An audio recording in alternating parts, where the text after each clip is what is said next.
क्योंकि वो हर 2 साल बाद बदल कैसे जाती है। आज जो दवाई एक डॉक्टर शुरू में पेंसिलिन देते थे, कुछ बाद रिसर्च आई कि ये तो शरीर के लिए नुकसानदायक है, फिर कोई दूसरी दवाई देने लगे, फिर 4 साल बाद रिपोर्ट आई। जिस तरह आपने देखा होगा कि कोलगेट ब्रश वाले आते हैं ना, पहले भाई सीधा होना चाहिए, फिर बोला ये तो दांत को नुकसान करता है, टेढ़ा होना चाहिए। फिर एक रिसर्च आई कि नहीं ये लचीला होना चाहिए, फिर एक और आने ये एंगल में होना चाहिए। तो भाई साहब इतने दिन से आप दांत खराब कर रहे थे क्या? इसी तरह दवाई कंपनियों का भी है, कभी ये दवाई दीजिए, फिर कुछ दिनों बाद आ जाता है।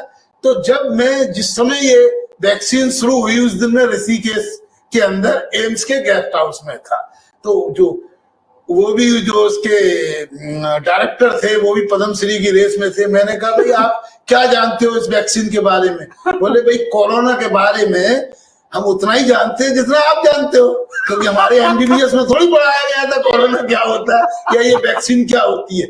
हमको तो बताया गया है कि ये जो कंप्यूटर के अंदर ये वाली लाइन आए तो इसका मतलब है कोरोना है या नहीं है।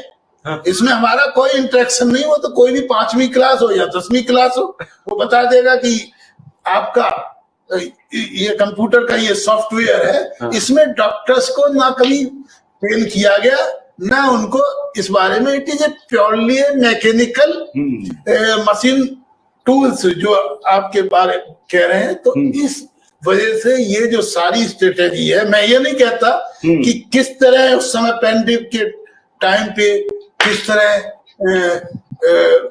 लूट हुई, लेकिन उस समय यदि हुई तो वो क्या होता है, उस समय तो केवल ये था किसी तरह बचाए लोगों को। तो ऑडिट हमेशा पोस्टमार्टम एनालिसिस होता है। तो हम ये कहते हैं कि हो सकता है प्रधानमंत्री को भी पूरी जानकारी ना हो।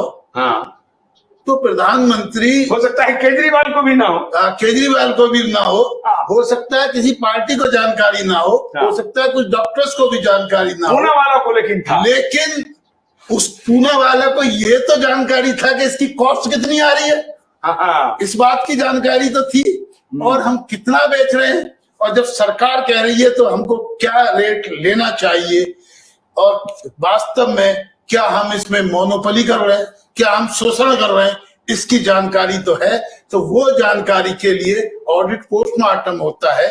तो आज आप ये ना समझे प्रधानमंत्री, हम तो आपसे केवल अपील कर रहे हैं कि आप इसको ऑडिट करवाइए, ऑडिट कराना इसको सामने लाइए, इससे जनता का भला होगा। पूना वाला को जेल भेजिए, आपका भी भला होगा, आपका भी नाम होगा कि हाँ आप कुछ कर रहे हैं देश के लिए, जनता के लिए करना चाहते हैं।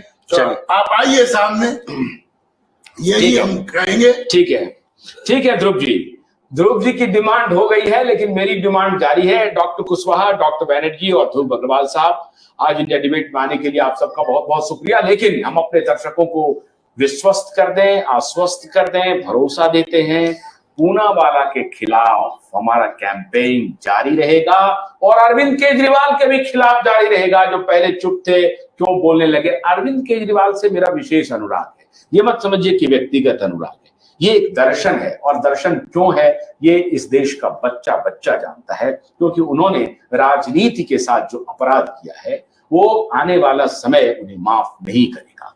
इसलिए अरविंद केजरीवाल और आधार पूनावाला आपसे तो हम एक एक पाई का हिसाब जब तक नहीं ले लेंगे तब तक हमारा यह अभियान जारी रहेगा।